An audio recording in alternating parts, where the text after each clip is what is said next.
Hello, everybody. Welcome again. This is Robert Allen, and you're back. Let's talk about network. How do you build a network? How do you build a network that funds any dream you have? How do you build a winner's circle? This is what I call my network. Now, you've heard the saying that your network is your net worth. That means your net worth will grow because of the people in your network. Why? Because they have the resources that you're looking for. You've heard that saying, OPM. You know what that stands for, don't you? Other people's money. Well, that's what nothing down really is. We're talking about real estate. Nothing down means other people's money. Well, it's more than that. It's other people's resources. Because sometimes the people in your network will not provide you with financial resources external to you, the external things like cash and credit and cash flow and collateral. Some people in your networks will provide you other things you might need. For example, in one of my early networks was a member of my church. Now, when I go to church, I don't go to network so I can make money, so I can do business deals with people. That's not why I go to church. I go to church to worship, and I believe in a higher power. I believe in a heavenly Father, and I believe that you and me are brothers and sisters. And I won't go too much deeper into that because some people get a little nervous when we get into those kinds of conversations. But I want you to know when I think of you as my brother or my sister, somebody that I want to help succeed. And therefore, when I go to church, I want to build on that strength, on that relationship with my Heavenly Father. And I want to take my family there, and I want to grow there, and I do that every week, obviously. But when I go there, I see people. I find out what they do for a living. I find out who they are. I want to know who they are. I want to know who the members of my church are. But I don't want to do it because I want to sell them into my network marketing program or something like that. I want to do it just because I'm curious. I'm interested. I want them to win. As I said earlier, the skills that we're teaching is how to be a first giver and how to do win-win and how to persuade. Those things I'll do with anybody I talk to. But it so happened that a person of my church was in the church leadership, and he was a very successful person. Now, most people think of rich people as not very moral or ethical or honest. They usually think of rich people as being bad, as being unethical, as being thieves. As the saying goes, behind every great fortune is a great crime. Is that just a lie? If you've ever heard a lie before, that's it. Because behind some fortunes, there is a great crime. Yes, that's true. But the vast majority of rich people gave their way to wealth. They were givers from the very first as they started to create their wealth. And you look at all the billionaires today, massive givers. You think there's a great crime behind every billionaire you see? Of course not. And therefore, when I go to church, I want to network with people like that. And a member of my church was a multimillionaire real estate investor. His name was Paul. And I said to Paul, I've just graduated. I got my MBA and I couldn't get hired. It was a bad economy. No one was hiring. I decided rather than getting a job, I was just going to go create my fortune. I was going to buy real estate. And I had $1,000 my dad had given me a graduation present. I said, that's what I got to use.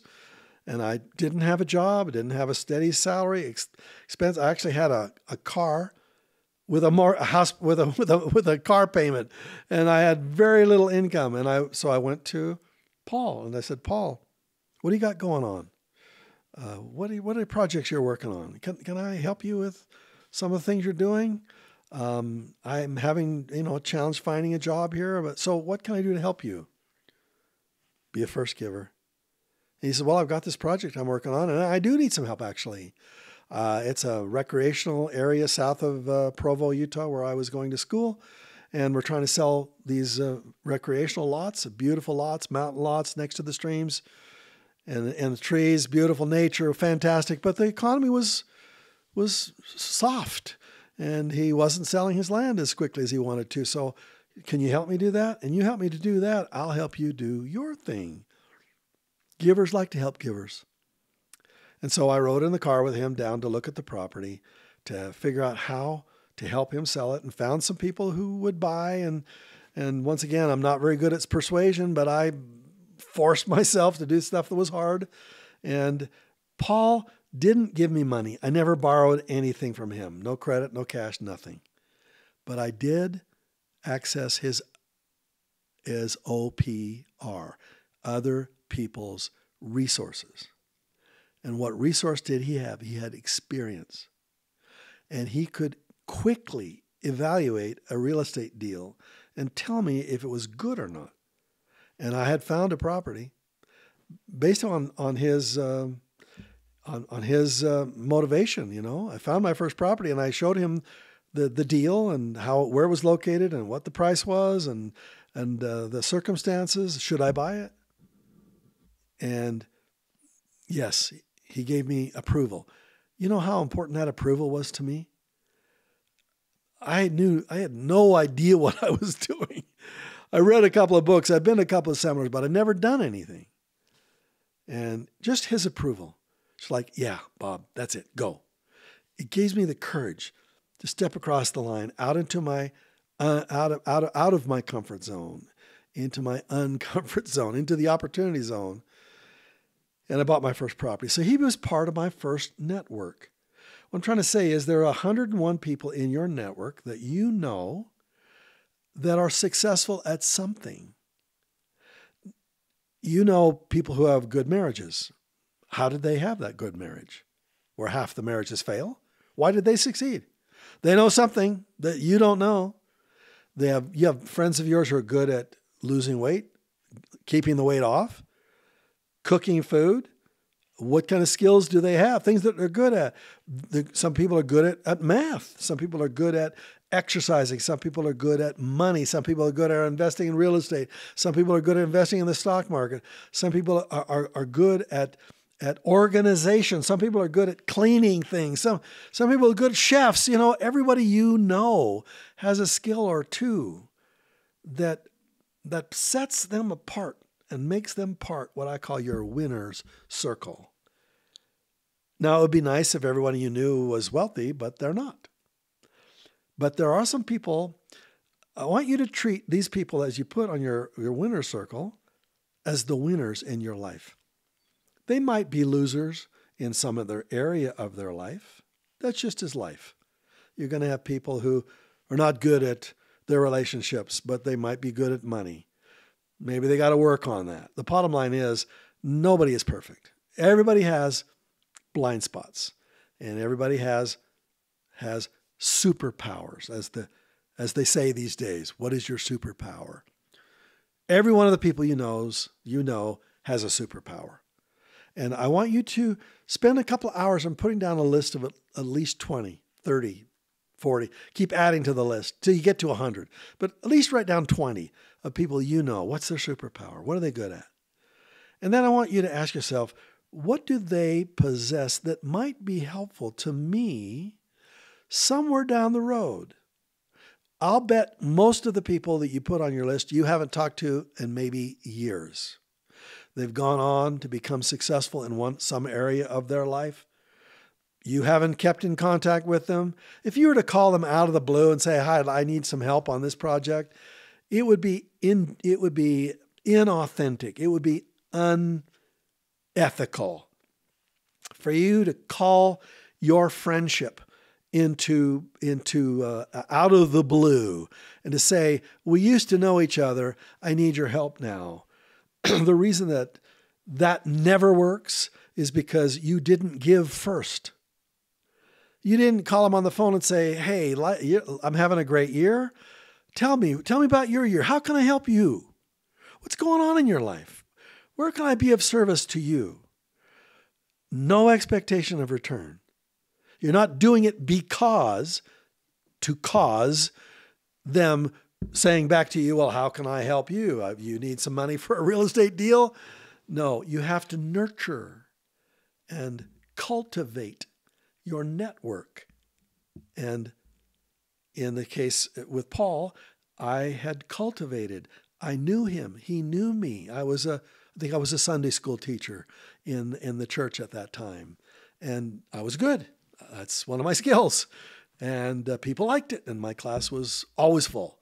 And so Paul would come to my class, and so he would recognize, hey, this kid's got something, right?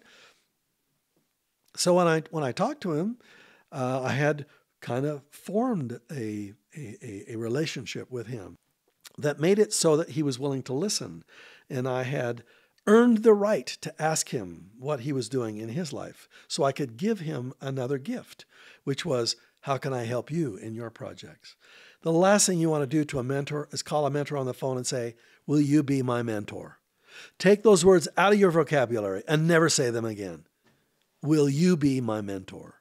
Why? Because if you do that out of the blue with somebody, do you think your mentor is already busy enough without you? Your mentor has projects they're working on right now that are totally occupying 100% of their time. And when you show up and say, will you be my mentor? You're basically saying, I want you to add me, you as the person asking, to your to-do list.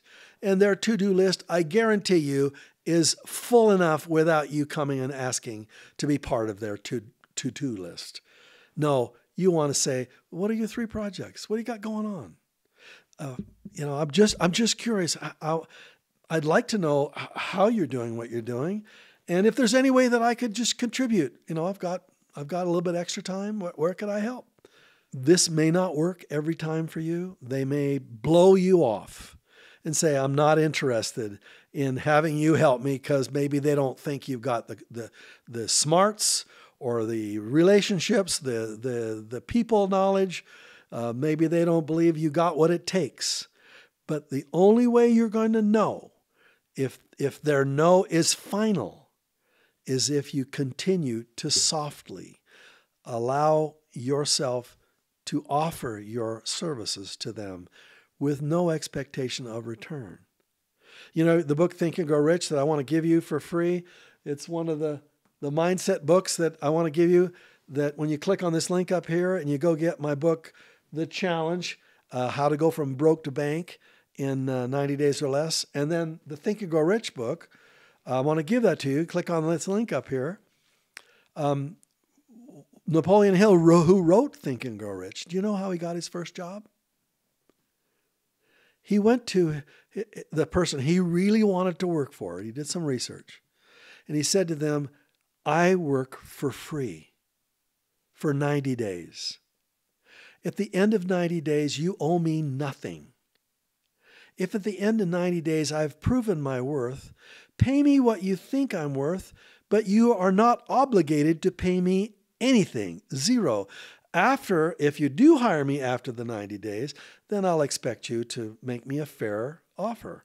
But for 90 days, I'm yours. What can I do? I'm rolling up my sleeves. Give me your to-do list.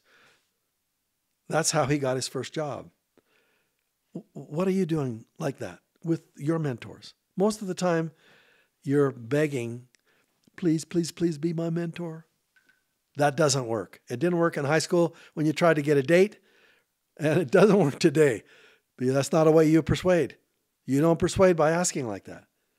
So I had a network. It was my church network. And I use it very, very little. And I usually only really use it if I'm inspired to use it. Now we're bringing in the spiritual conversation again.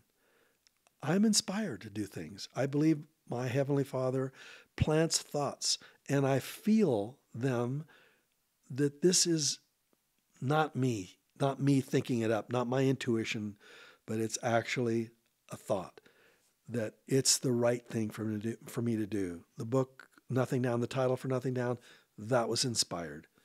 That title, this is the title for your book. It just came to me and I knew it. I knew it instantly.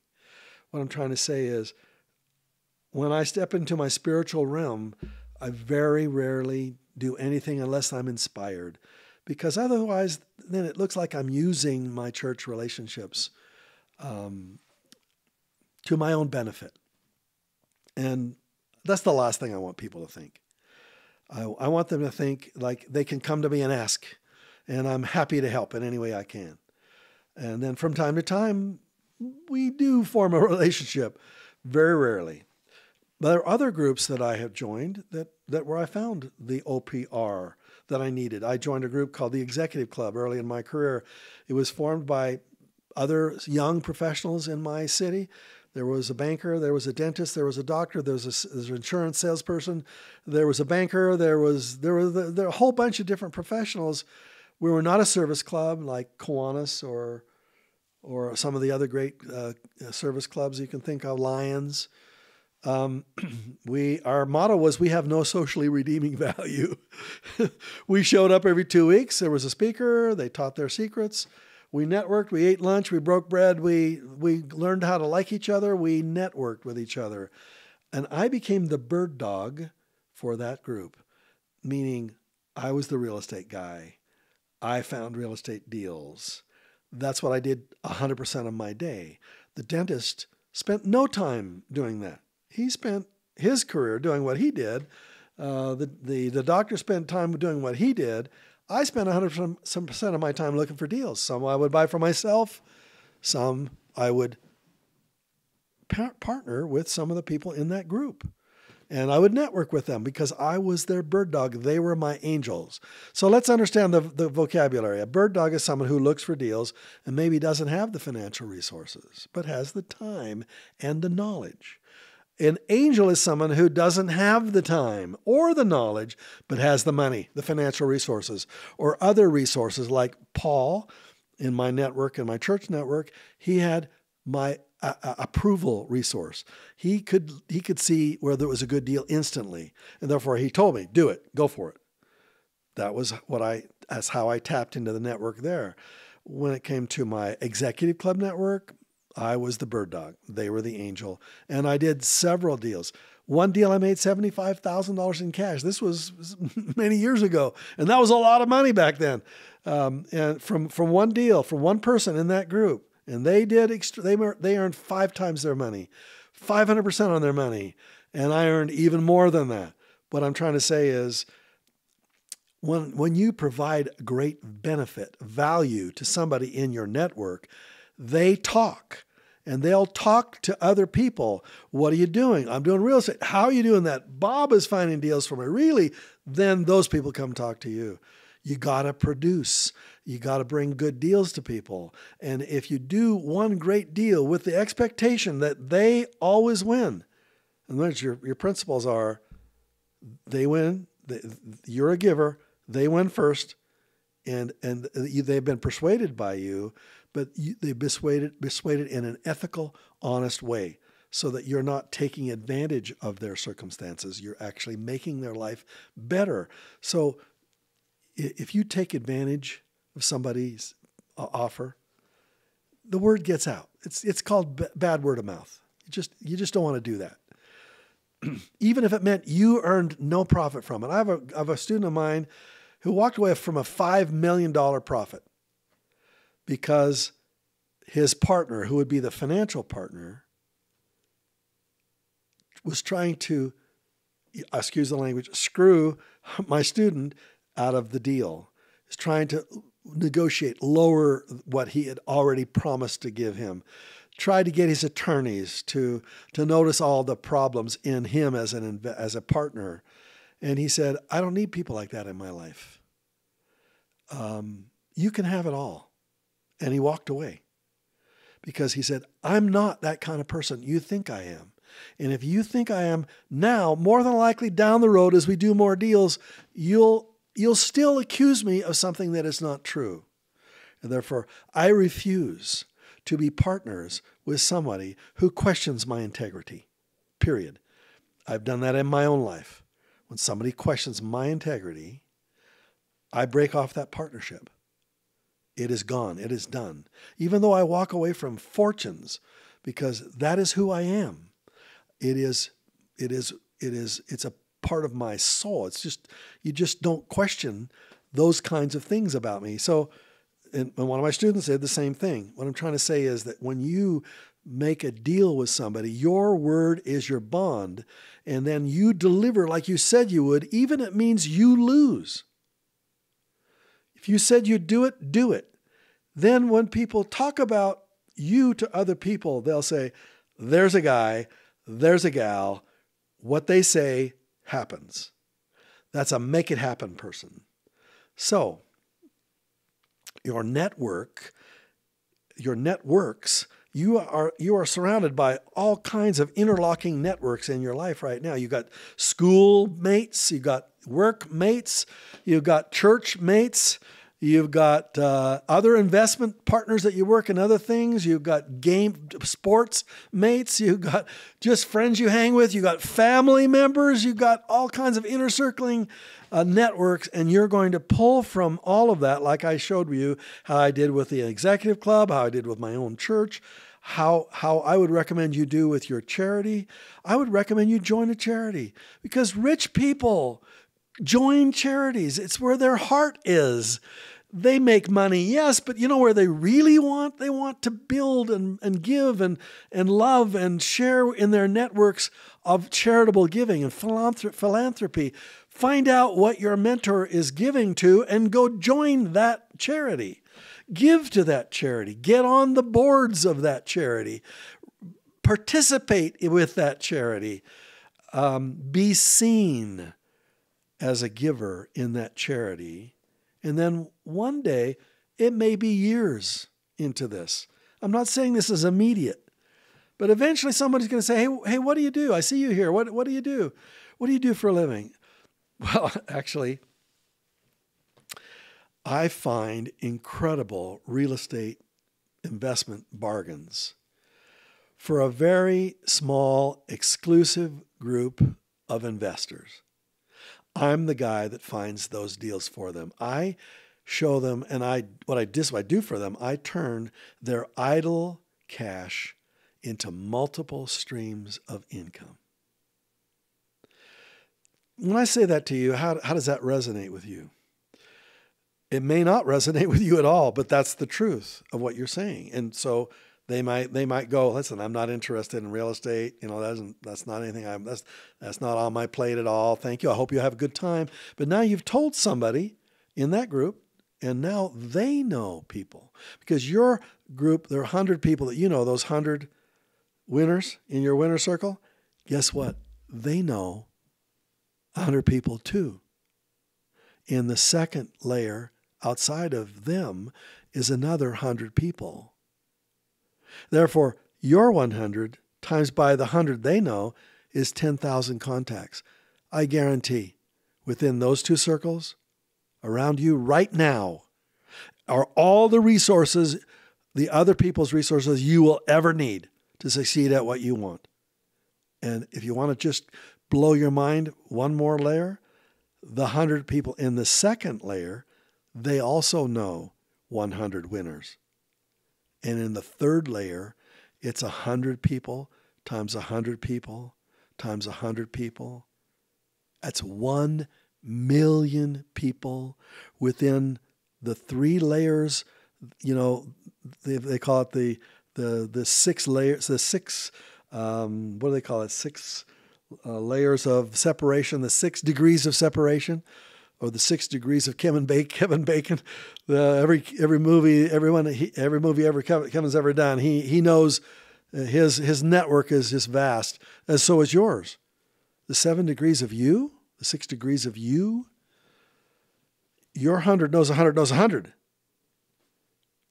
and there are 1 million people around you. You know why it's not producing for you now? Because you haven't cultivated your first 100. They don't trust you. You haven't given anything to them. You haven't even communicated with them. I'm maybe not saying it true for everyone that's watching this now, but I guarantee for the vast majority of the people watching right now, you haven't communicated with your inner circle, your winner circle. Now, your winner circle represents just the 100 people you know. Communicate with them. Let them know you're there. Send them a letter. Send them a card. Send them an email. Send them a text. Invest time to cultivate the garden of your relationships. Most of your gardens are dry and dead. Not good. All the resources you'll ever need come from the people you already know. I don't have to give them to you. You already know them. And you haven't cultivated them, so get cultivating. You'll use the winner circle to try to find a few in your inner circle. That's going to be 10, 15 people. These are people with resources that you really think might be ultimately beneficial to both of you. Somewhere down the line, you're going to stumble across a deal. You're going to be out of money. You're going to say to somebody in your inner circle, guess what? I stumbled across this deal. Do you know somebody who might have, what do you need? Cash, credit, cash flow, collateral? Who might have one of these resources or all of them? Who might want to partner with me on a deal like this? And if they don't want it, they might find somebody for you. Why? Because they trust you now. You're part of their inner circle. I would recommend you form a mastermind with them and meet with them at least once a month. Have a meeting, group. All of the great people you've ever known have groups like that. Napoleon Hill was part of a group like that. Andrew Carnegie was a part of a group like that. You look at almost any great person you know, and they join masterminds like that. Some of you are going to be joining my mastermind 5 or 6 or 10 months from now. But ultimately, you're going to have your own mastermind, frankly. So I gave you 3 circles, networks that you are interlocking with: your church network, your social club network, your charitable network, your online network. Join groups, be part of groups and network with them and share with them and give to them. Find a group that fits your narrow niche of what you're looking for and be in that group and help it. Just network with them. But remember, you've got to be a giver first. This conversation about winner circle, let's bring this to a close, because your inner circle will not be just, the 100 people you know. There might be people you stumble into when you're going to do outreaching, networking. You're going to when you go to a party, and you're going to network with people, and they're going to ask you what you do, and you're going to say, that's strange you asked that question. I help a small exclusive group of real estate investors find incredible real estate bargains, and we're doing good. It's great. I'm having a blast. If they're interested, they'll ask you, really, tell me more. If they're not interested, don't push. Don't be pushy. Just let it simmer. Let that thought simmer, because you're not pushing. If you're pushy, they don't want to introduce you to their networks. If you're pulley, draw back. Don't step forward. Draw back and say, that's what I do. Leave it at that. They're interested, they'll want more. It might be a week or 2 later, they're thinking, I've been thinking about what you've been doing. I just cashed out an investment recently, and it's looking for a place to go to work. Could I be one of those exclusive people that you have in your network? In other words, you didn't sell, you select. You made it so that exclusive means you only allow people into your group who meet your criteria. And they've got to be honest, they've got to be ethical, or you don't want them in your group. They got to be friendly, they got to be fun, they got to be somebody you want to be with, a friend, somebody you'd want to hang around with. Those are the kind of people you want in your inner circle, isn't it? And therefore, you don't want to borrow money just from anybody. It's got to be exclusive, and you set the rules of what exclusive means. And therefore, you're attracting people, not selling yourself to people.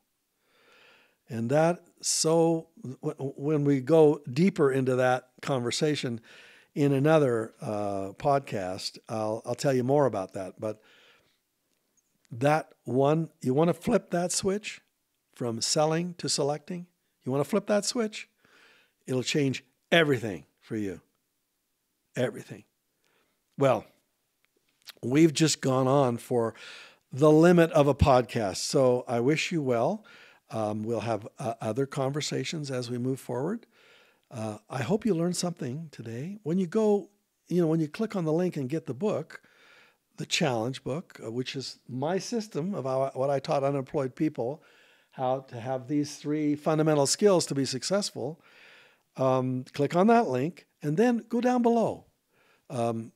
Sign up for, how do you subscribe? Ring the bell. Go subscribe. Just do that. Why? Because I guarantee you something I'm going to share with you is going to hit you right between the eyes. And you're going to go, man, I wish I had known that 10 years ago. Well, 10 years ago, that's probably when I learned it. And now I'm going to share it with you. So go below, type in the comments. Tell people if you like it. Tell people if it's worth their investment of their time to subscribe and to watch a few of these podcasts. If you really believe that this has been valuable to you and you've had some ahas, tell me so I can read them. I can read what you're writing and letting other people see. I want to learn what got through to you. That would be a gift you could give to me. Just tell me, what were your ahas? What did you learn? Why did you learn it? Why was it invaluable to you? What do you think it was worth to you? Tell me, and I'll be eternally grateful. You know why? Life is all about numbers. I'm not going to, I actually will post a thing about that with me at Bryce Canyon, about all the numbers in your life are so important. And some numbers are more important than others. But when it boils down to numbers, my life, when it's over, will be a series of numbers that I'll want to count. And you know what? The ultimate number for me as a professional, the number I want is success stories. Somebody whose life wasn't working and bounced into my information, bumped into it somehow, got addicted to it, did a binge. They binged on it, and they finally got it. Got it enough to go do it. Because if you don't know enough from what I'm teaching you to go do it, I haven't taught you enough yet. You have to do it. And you go do it, even if you fail at first. Even if you stumble and make mistakes, you will. That's just the way it is. But my successful number is your success. I've got a file on my computer of my success stories, and there are thousands of them. And when I read them, it warms my heart because I know that my stay on this planet, as short as it is, was valuable to somebody, that my life counted. And that's how I count it. And therefore, your gift to me will be to go and leave me an aha in whatever social media you're following, so that I get to learn what got through to you. Thank you. My best to you. God bless. I love you because you're a winner. That just is the truth. See ya.